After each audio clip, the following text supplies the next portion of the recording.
I've news for you. I waited. Every day now, for I didn't know how many days. I'd spent the mornings and afternoons and evenings wrapped up in my white blanket on the deck chair in the alcove, pretending to read.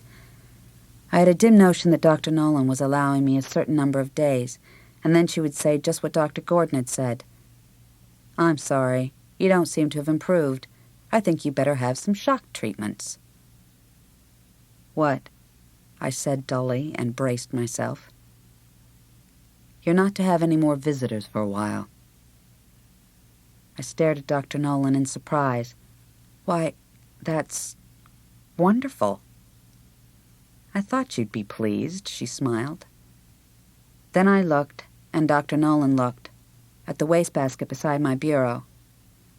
Out of the wastebasket poked the blood-red buds of a dozen long-stemmed roses. I hated visits, because I kept feeling the visitors measuring my fat and stringy hair against what I had been and what they wanted me to be. My mother was the worst. She never scolded me, but kept begging me with a sorrowful face to tell her what she had done wrong.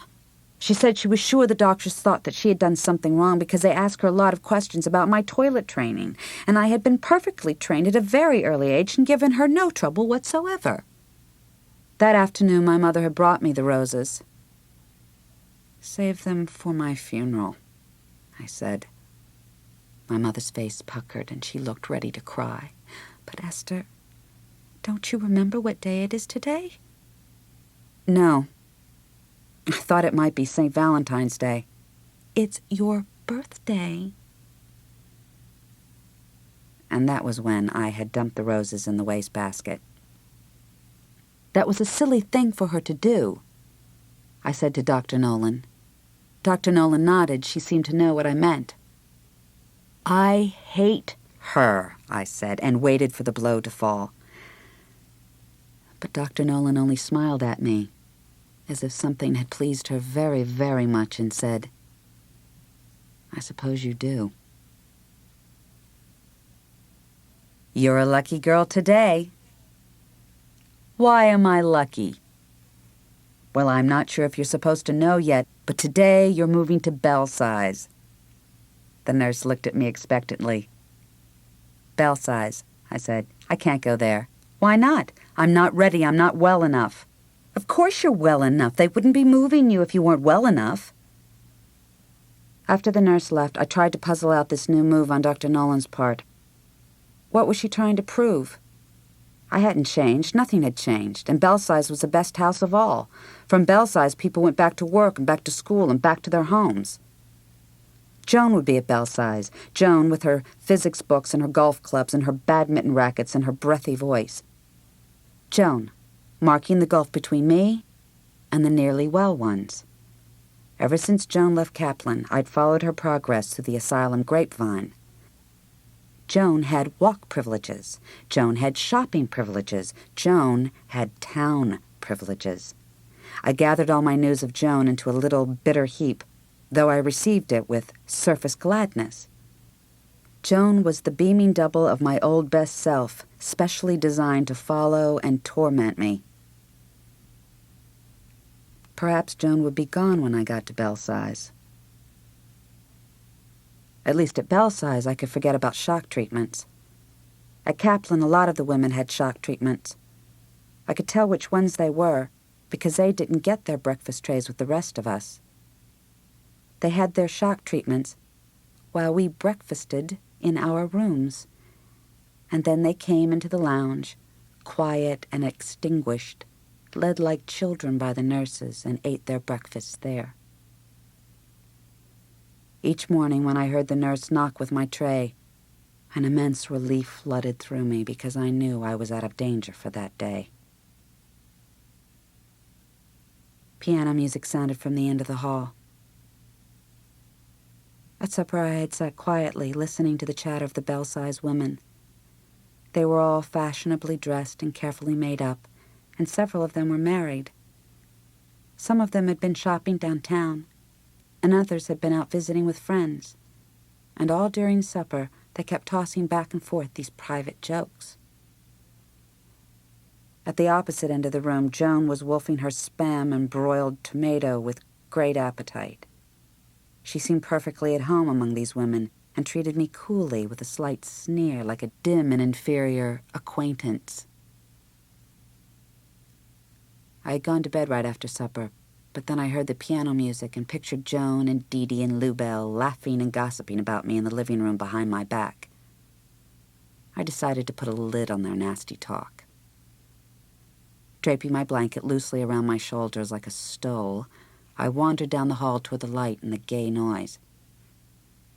For the rest of the evening, I listened to Dee thump out some of her own songs on the grand piano, while the other women sat round playing bridge and chatting, just the way they would in a college dormitory, only most of them were 10 years over college age. Joan was leaning on one corner of the piano and leafing through a new issue of some fashion magazine, and Dee smiled up at her as if the two of them shared a secret. "Oh, Esther," Joan said then, holding up the magazine. "Isn't this you?" Dee stopped playing. "Let me see." She took the magazine, peered at the page Joan pointed to, and then glanced back at me. "Oh, no," Dee said. "Surely not. Never." "Oh, but it is Esther. Isn't it, Esther?" Joan said. The magazine photograph showed a girl in a strapless evening dress of fuzzy white stuff, grinning fit to split, with a whole lot of boys bending in around her. The girl was holding a glass full of a transparent drink and seemed to have her eyes fixed over my shoulder on something that stood behind me, a little to my left. "No, it's not me. Joan's quite mistaken. It's somebody else."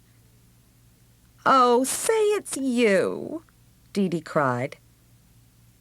But I pretended I didn't hear her and turned away. I woke warm and placid in my white cocoon. A shaft of pale, wintry sunlight dazzled the mirror and the glasses on the bureau and the metal doorknobs. From across the hall came the early morning clatter of the maids in the kitchen, preparing the breakfast trays. I thought, with a mild stir of pleasure, of the steaming blue china coffee pitcher and the blue china breakfast cup and the fat blue china cream jug with the white daisies on it. The nurse rapped on my door and, without waiting for an answer, breezed in. It was a new nurse. They were always changing. For some reason, the sight of this nurse made me sick at heart. And it was only as she strode across the room to snap up the green blind that I realized part of her strangeness came from being empty-handed. I opened my mouth to ask for my breakfast tray, but silenced myself immediately. The nurse would be mistaking me for somebody else. New nurses often did that. Somebody in Belsize must be having shock treatments unknown to me, and the nurse had, quite understandably, confused me with her. I waited until the nurse had made her little circuit of my room, patting, straightening, arranging, and taken the next tray in to Lubell one door farther down the hall. Then I shoved my feet into my slippers, dragging my blanket with me, and crossed quickly to the kitchen. The pink uniformed maid was filling a row of blue china coffee pitchers from a great battered kettle on the stove. I looked with love at the lineup of waiting trays, the white paper napkins folded in their crisp isosceles triangles, each under the anchor of its silver fork, the pale domes of the soft-boiled eggs in the blue egg cups, the scalloped glass shells of orange marmalade. All I had to do was reach out and claim my tray, and the world would be perfectly normal. "There's been a mistake," I told the maid, leaning over the counter and speaking in a low, confidential tone. "The new nurse forgot to bring in my breakfast tray today." I managed a bright smile to show there were no hard feelings. "What's the name?" "Greenwood. Esther Greenwood." Greenwood. The maid's warty index finger slid down the list of names of the patients in Belsize, tacked up on the kitchen wall. "Greenwood. No breakfast today."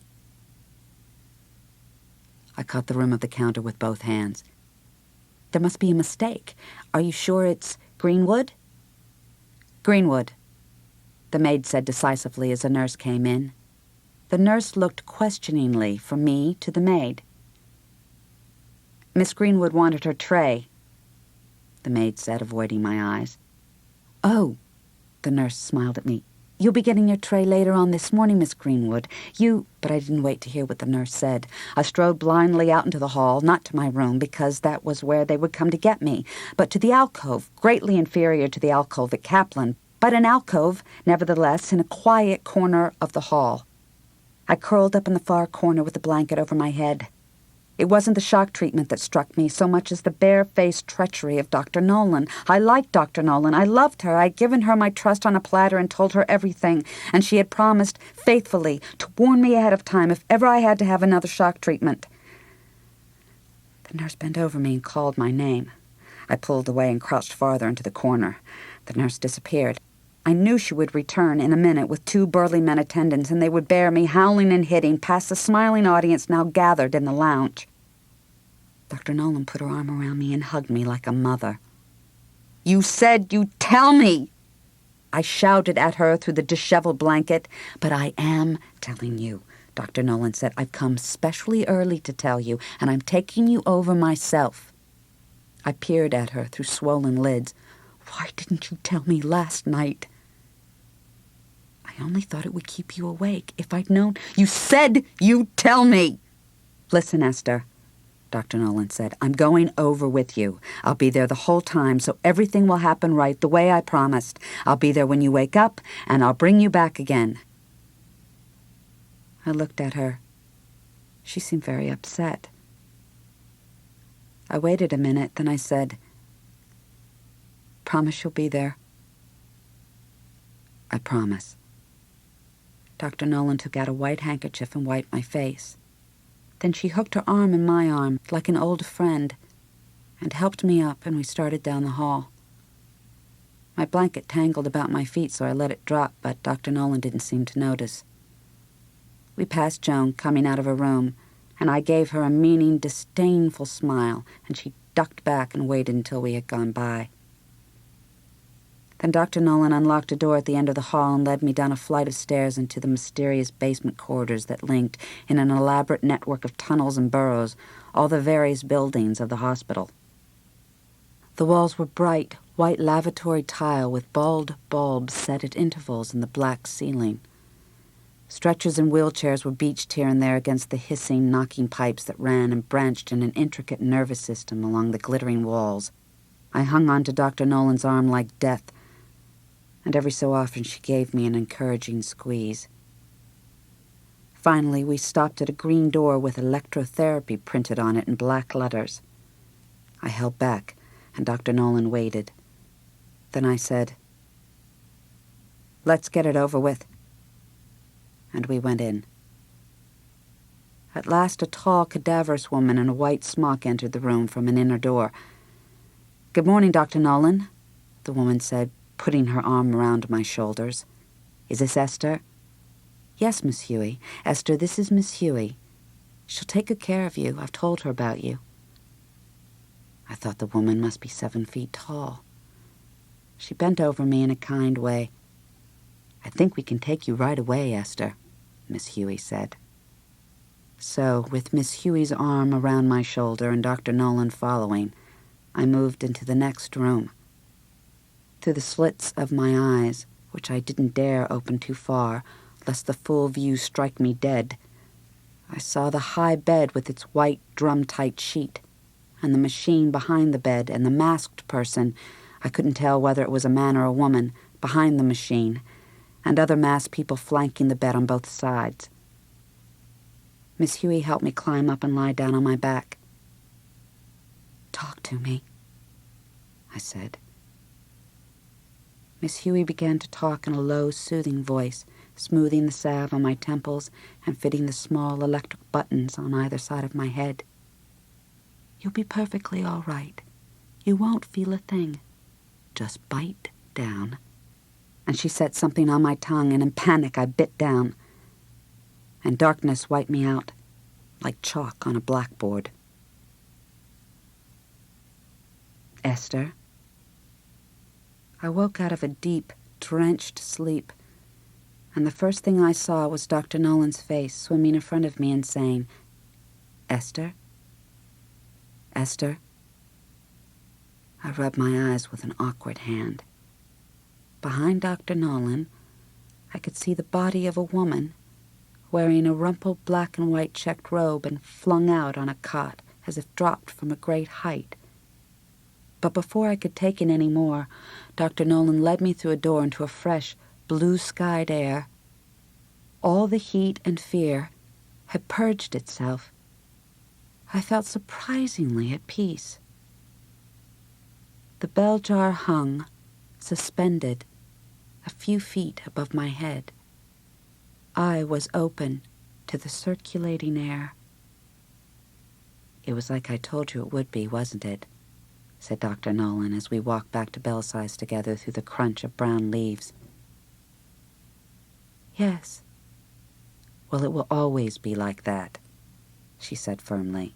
"You will be having shock treatments 3 times a week, Tuesday, Thursday, and Saturday." I gulped in a long draft of air. "For how long?" "That depends," Dr. Nolan said, "on you and me." "I've got a letter," Joan chanted, poking her tousled head inside my door. "Good for you." I kept my eyes on my book. Ever since the shock treatments had ended after a brief series of 5, and I had town privileges, Joan hung about me like a large and breathless fruit fly, as if the sweetness of recovery were something she could suck up by mere nearness. They had taken away her physics books, and she was confined to grounds again. "Don't you want to know who it's from?" Joan edged into the room and sat down on my bed. I wanted to tell her to get the hell out. She gave me the creeps, only I couldn't do it. Joan slipped out a pale blue envelope from her skirt pocket and waved it teasingly. "Well, isn't that a coincidence?" I said. I went over to my bureau, picked up a pale blue envelope, and waved it at Joan like a parting handkerchief. "I got a letter, too. I wonder if they are the same." "He's better," Joan said. "He's out of the hospital." There was a little pause. "Are you going to marry him?" "No," I said. "Are you?" Joan grinned evasively. I didn't like him much anyway. It was his family I liked. Mrs. Willard's a wonderful, wonderful woman. She's been a real mother to me. I had a picture of Mrs. Willard, with her heather mixture tweeds and her sensible shoes and her wise maternal maxims. Joan and Mrs. Willard. Joan and Mrs. Willard. I had knocked on Dee Dee's door that morning, wanting to borrow some sheet music. I waited a few minutes, and then, thinking Dee Dee must be out, I pushed the door open and stepped into the room. I stood, my eyes half useless after the brilliance of the hall and the room's deep, musky dark. As my vision cleared, I saw a shape rise from the bed. Then somebody gave a low giggle. The shape adjusted its hair, and 2 pale, pebble eyes regarded me through the gloom. Dee Dee lay back on the pillows, bare-legged under her green wool dressing gown, and watched me with a little mocking smile. "I just wanted," I said. "I know," said Dee Dee. "The music." "Hello, Esther," Joan said then, and her corn-husk voice made me want to puke. Now Joan said stoutly, "I never really liked Buddy Willard. He thought he knew everything. He thought he knew everything about women." I looked at Joan. In spite of the creepy feeling, and in spite of my old, ingrained dislike, Joan fascinated me. It was like observing a Martian, or a particularly warty toad. Her thoughts were not my thoughts, nor her feelings my feelings, but we were close enough so that her thoughts and feelings seemed a wry, black image of my own. Sometimes I wondered if I had made Joan up. Other times, I wondered if she would continue to pop in at every crisis of my life to remind me of what I had been and what I had been through, and carry on her own separate but similar crisis under my nose. I don't see what women see in other women, I'd told Dr. Nolan in my interview that noon. What does a woman see in a woman that she can't see in a man? Dr. Nolan paused, then she said, tenderness. That shut me up. I like you, Joan was saying. I like you better than Buddy. That's tough, Joan, I said, picking up my book, because I don't like you. You make me puke, if you want to know. And I walked out of my room, leaving Joan lying lumpy as an old horse across my bed. I waited for the doctor, wondering if I should bolt. I knew what I was doing was illegal, in Massachusetts anyway, because the state was cram-jam full of Catholics. But Dr. Nolan said this doctor was an old friend of hers and a wise man. What's your appointment for? The brisk white uniform receptionist wanted to know, ticking my name off a notebook list. What do you mean, for? The receptionist glanced up at me, and I blushed. A fitting, isn't it? She said kindly. I only wanted to make sure so I'd know what to charge you. That will be $5. The $5 was part of what Philomena Guinea had sent me as a sort of get-well present. I wonder what she would think if she knew to what use her money was being put. Whether she knew it or not, Philomena Guinea was buying my freedom. What I hate is the thought of being under a man's thumb, I had told Dr. Nolan. A man doesn't have a worry in the world, while I've got a baby hanging over my head like a big stick to keep me in line. Would you act differently if you didn't have to worry about a baby? Yes, I said, but... And I told Dr. Nolan about the married woman lawyer and her defense of chastity. Dr. Nolan waited until I was finished, then she burst out laughing. Propaganda, she said, and scribbled the name and address of this doctor on a prescription pad.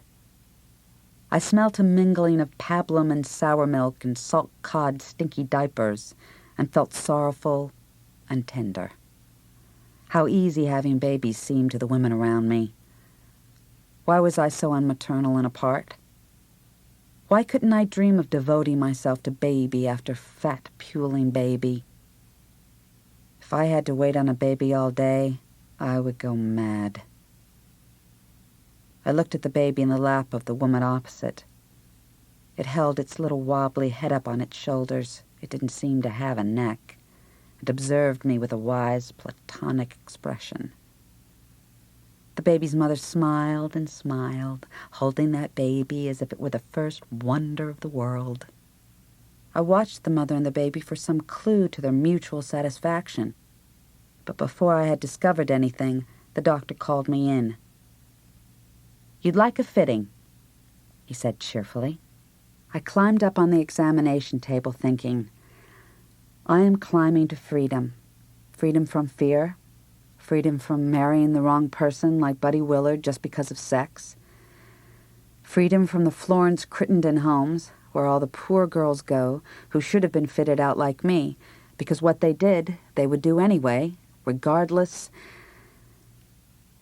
As I rode back to the asylum with my box and the plain brown wrapper on my lap, I might have been Mrs. Anybody coming back from a day in town with a Schraff's cake for her maiden aunt or a Filene's basement hat. Gradually, the suspicion that Catholics had X-ray eyes diminished, and I grew easy. I had done well by my shopping privileges, I thought. I was my own woman. The next step was to find the proper sort of man. I'm going to be a psychiatrist. Joan spoke with her usual breathy enthusiasm. We were drinking apple cider in the Bell-sized lounge.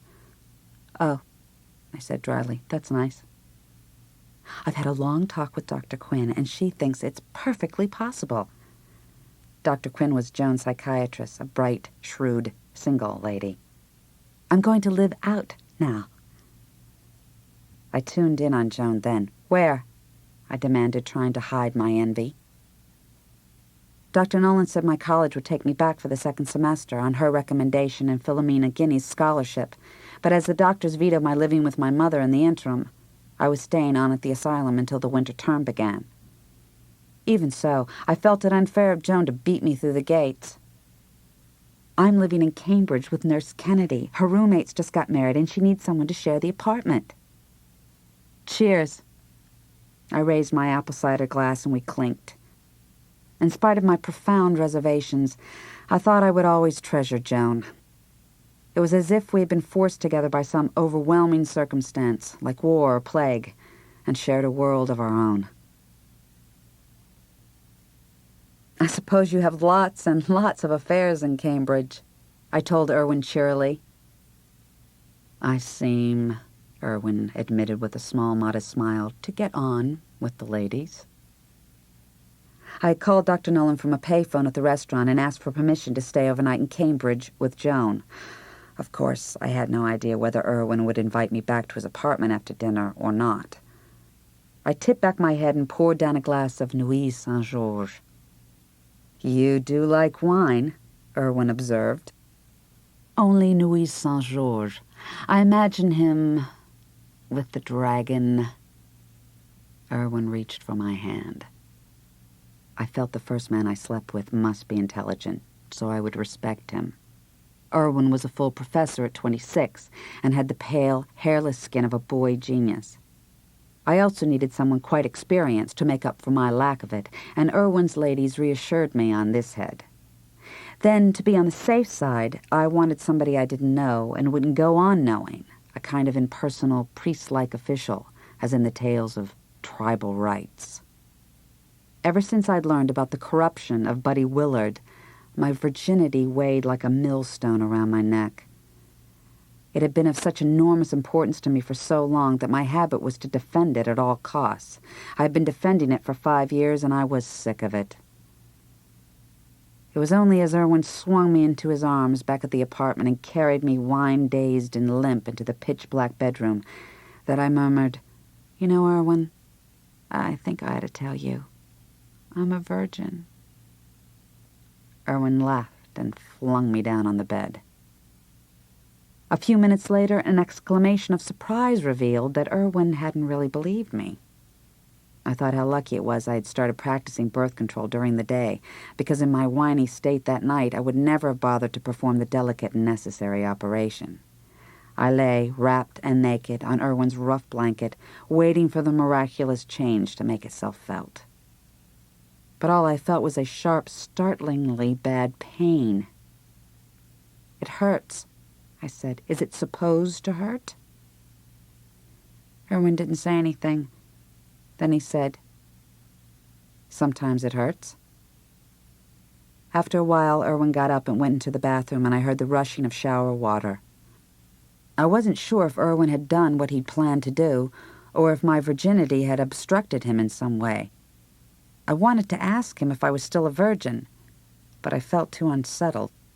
A warm liquid was seeping out between my legs. Tentatively, I reached down and touched it.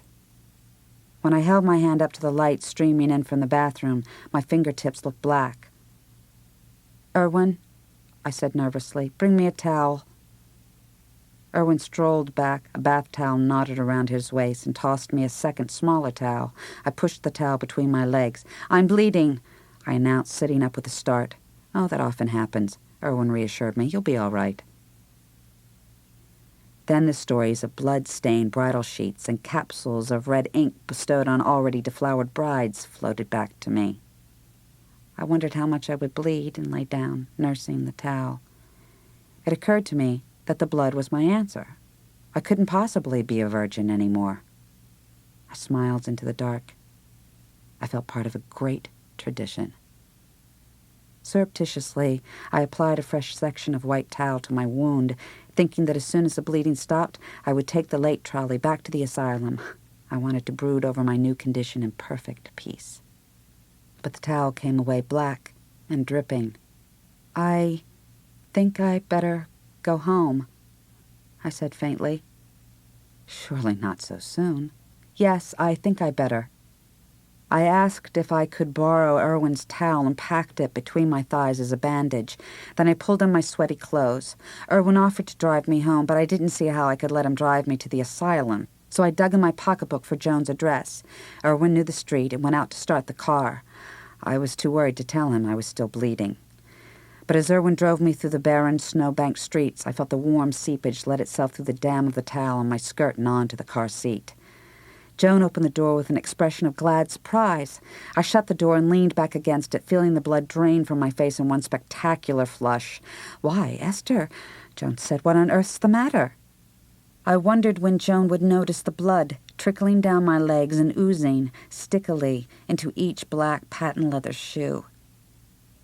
"I'm hemorrhaging." Joan half led, half dragged me to the sofa and made me lie down. Then she propped some pillows under my blood-stained feet, went out, and came back almost immediately with a pile of towels and sheets. Like a prompt nurse, she peeled back my blood-wet clothes, drew a quick breath as she arrived at the original royal red towel, and applied a fresh bandage. I lay, trying to slow the beating of my heart, as every beat pushed forth another gush of blood. Joan pulled up an Indian hassock and began to dial down the long list of Cambridge doctors. "Look, Joan," I said painstakingly, "call up the local hospital. Tell them it's an emergency. They'll have to take me." Joan brightened. The emergency service promised her a staff doctor would attend to me if I could come into the ward. Then Joan called a taxi. I climbed, with the nurse's help, onto the examining table. The nurse whispered to the doctor, and the doctor nodded and began unpacking the bloody toweling. I felt his fingers start to probe, and Joan stood, rigid as a soldier, at my side, holding my hand. For my sake or hers, I couldn't tell. "Ouch!" I winced at a particularly bad jab. The doctor whistled. "You're 1 in a million." "What do you mean?" "I mean, it's 1 in a million it happens to like this. I can see," the doctor bent down, "exactly where the trouble is coming from. But can you fix it?" The doctor laughed. "Oh, I can fix it, all right." I was roused by a tap on my door. It was past midnight and the asylum quiet as death. I couldn't imagine who would still be up. "Come in." I switched on the bedside light. The door clicked open and Dr. Quinn's brisk dark head appeared in the crack. "I'm sorry to bother you, Miss Greenwood, and especially at this time of night, but I thought you might be able to help us out about Joan. We would like to find out where Joan is. We thought you might have an idea." Suddenly, I wanted to disassociate myself from Joan completely. "I don't know," I said coldly. "Isn't she in her room?" It was well after the Belsize curfew hour. "No, Joan had a permit to go to a movie in town this evening, and she's not back yet." "Who is she with?" "She was alone." Dr. Quinn paused. "Have you any idea where she might be likely to spend the night?" "Surely she'll be back. Something must have held her up." But I didn't see what could have held Joan up in tame night Boston. Dr. Quinn shook her head. "The last trolley went by an hour ago." "Maybe she'll come back by taxi." Dr. Quinn sighed. "Have you tried the Kennedy girl?" I went on, "where Joan used to live?" Dr. Quinn nodded, lingered a minute, as if she could sniff out some clue in the still room, then said, "Well, we'll do what we can," and left. I turned out the light and tried to drop back to sleep, but Joan's face floated before me, bodiless and smiling, like the face of the Cheshire Cat. I even thought I heard her voice, rustling and hushing through the dark, but then I realized it was only the night wind in the asylum trees. Another tap woke me in the frost-gray dawn. This time I opened the door myself. Facing me was Dr. Quinn. She stood at attention like a frail drill sergeant, but her outlines seemed curiously smudged. "I thought you should know," Dr. Quinn said. "Joan has been found." Dr. Quinn's use of the passive slowed my blood. "Where?" "In the woods, by the frozen ponds." I opened my mouth, but no words came out. "One of the orderlies found her," Dr. Quinn continued, "just now, coming to work." "She's not." Dead, said Dr. Quinn. I'm afraid she's hanged herself. A fresh fall of snow blanketed the asylum grounds.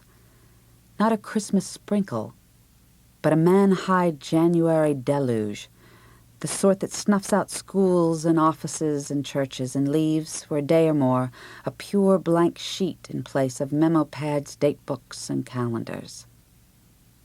In a week, if I passed my interview with the board of doctors, Philomena Guinea's large black car would drive me west and deposit me at the wrought iron gates of my college. The heart of winter. Massachusetts would be sunk in a marble calm. I pictured the snowflakey Grandma Moses villages, the reaches of swampland rattling with dried cattails, the ponds where frog and hornpout dreamed in a sheath of ice, and the shivering woods. But under the deceptively clean and level slate, the topography was the same. I would be learning the old landscape, brook and hill and tree. In one way, it seemed a small thing starting after 6 months' lapse, where I had so vehemently left off. Everybody would know about me, of course. Dr. Nolan had said quite bluntly that a lot of people would treat me gingerly or even avoid me like a leper with a warning bell. My mother's face floated to mind, a pale, reproachful moon, at her last and first visit to the asylum since my 20th birthday. A daughter in an asylum. I had done that to her. Still, she had obviously decided to forgive me. "We'll take up where we left off, Esther," she had said with her sweet, martyr's smile. "We'll act as if all this were a bad dream." A bad dream. To the person in the bell jar, blank and stopped as a dead baby, the world itself is the bad dream. A bad dream. I remembered everything. I remembered the cadavers, and Doreen, and Dr. Gordon's wall-eyed nurse, and the 20 pounds I gained on insulin. Maybe forgetfulness, like a kind snow, should numb and cover them. But they were part of me. They were my landscape. "I hear you're leaving us." I fell into step beside Valerie and the little nurse-supervised group. "Only if the doctors say yes. I have my interview tomorrow." The packed snow creaked underfoot, and everywhere I could hear a musical trickle and drip as the noon sun thawed icicles and snow crusts that would glaze again before nightfall. The shadows of the massed black pines were lavender in that bright light, and I walked with Valerie a while down the familiar labyrinth of shoveled asylum paths. Doctors and nurses and patients passing on adjoining paths seemed to be moving on casters, cut off at the waist by the piled snow. "Interviews," Valerie snorted. "They're nothing. If they're going to let you out, they let you out." I hope so. In front of Kaplan, I said goodbye to Valerie's calm, snow-maiden face, behind which so little, bad or good, could happen, and walked on alone, my breath coming in white puffs even in that sun-filled air. Valerie's last, cheerful cry had been, "So long, be seeing you." Not if I know it, I thought. But I wasn't sure. I wasn't sure at all. How did I know that someday, at college, in Europe, somewhere, anywhere, the bell jar, with its stifling distortions, wouldn't descend again? Joan's parents invited me to the funeral. I had been, Mrs. Gilling said, one of Joan's best friends. "You don't have to go, you know," Dr. Nolan told me. "You can always write and say I said it would be better not to." "I'll go," I said, and I did go. And all during the simple funeral service I wondered, what I thought I was burying. At the altar, the coffin loomed in its snow pallor of flowers, the black shadow of something that wasn't there.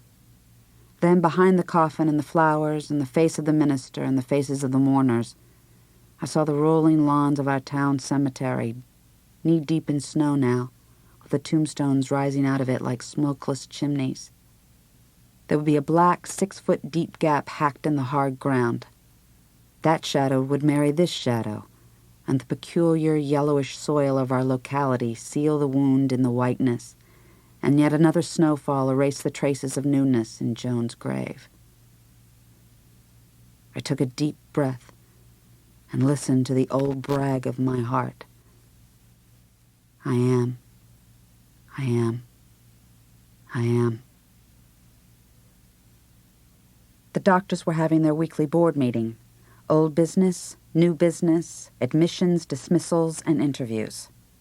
Leafing blindly through a tatty National Geographic in the asylum library, I waited my turn. "Don't be scared," Dr. Nolan had said. "I'll be there, and the rest of the doctors you know, and some visitors. And Dr. Vining, the head of all the doctors, will ask you a few questions, and then you can go." But in spite of Dr. Nolan's reassurances, I was scared to death. I had hoped, at my departure, I would feel sure and knowledgeable about everything that lay ahead. After all, I had been analyzed. Instead, all I could see were question marks. I kept shooting impatient glances at the closed boardroom door. My stocking seams were straight, my black shoes cracked but polished, and my red wool suit flamboyant as my plans. Something old, something new. But I wasn't getting married. There ought, I thought, to be a ritual for being born twice, patched, retreaded, and approved for the road. I was trying to think of an appropriate one when Dr. Nolan appeared from nowhere and touched me on the shoulder. "All right, Esther." I rose and followed her to the open door. Pausing for a brief breath on the threshold, I saw the silver-haired doctor who had told me about the rivers and the pilgrims on my first day, and the pocked, cadaverous face of Miss Huey, and eyes I thought I had recognized over white masks. The eyes and the faces all turned themselves towards me, and guiding myself by them as by a magical thread, I stepped into the room.